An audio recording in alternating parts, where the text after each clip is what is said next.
Hey, Pastor Graham here. Just wanted to share a couple things that, a lot of people don't know me, so I try to come on just to let people know who I am. And I want to give some my opinion on a topic that I'm very passionate about. I have a background in education and in ministry, obviously. And I want to talk to Christian parents primarily about the choice to send your child to either a public or a Christian school.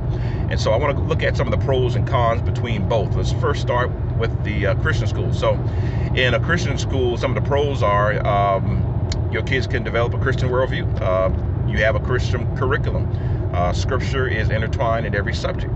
You have chapel, you have time of prayer, Christian teachers. So smaller classes, I love that. Smaller class for your child, and that is gold in my eyes. All right, some of the cons of a Christian school is if you have more than one child, it can be very expensive. Sometimes in Christian schools and private, there's not a lot of diversity, and that was very important to my wife and I. In Christian schools, many times you don't have certified teachers. Teachers don't have to be certified. And if you have a child that has an individual education plan, if they have a disability, a lot of these Christian schools don't have the staff necessary to meet their needs. They don't have the funding to get the Chromebooks, and they don't have, if your child's in high school, they don't have dual enrollment courses where they can take courses at a college, and which you can be able to take them for free. So those are the cons. Now let's go to the public school. The pros of the public school is free.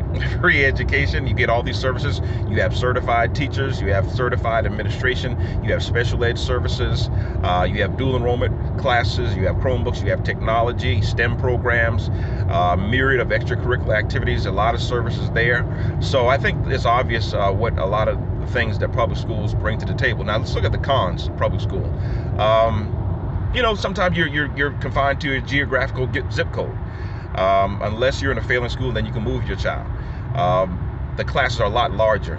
That's one of my biggest concerns. You don't have as much control of your child's social environment. Not to say bad things don't happen in the Christian school, because I've been to a Christian college too, and there's some things that happen there.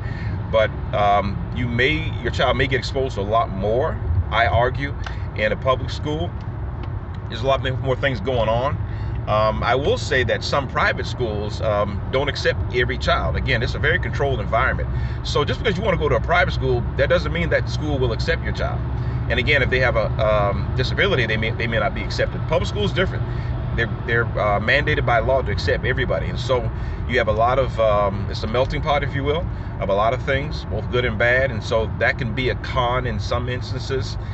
And so yeah, that's it. I think that's the main things. So what I want to say is, for Christian parents, it's not always clear cut. I don't think you should criticize a Christian parent if they send their child to a public school. Again, there's a lot of factors involved. So as Christian parents, I would encourage you to pray about it, do your research, go to school, check out the people, see what programs they have to offer to your child. We have great Christian schools out there. We have some great public schools. Even the public schools who are quote unquote failing schools, I've seen the best teachers there.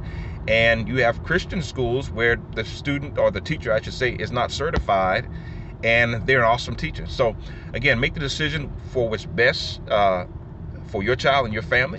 Pray about it, do your research, and move forward. All right, that's it. It's Pastor Graham giving you my 2 cents. God bless. Have a good day.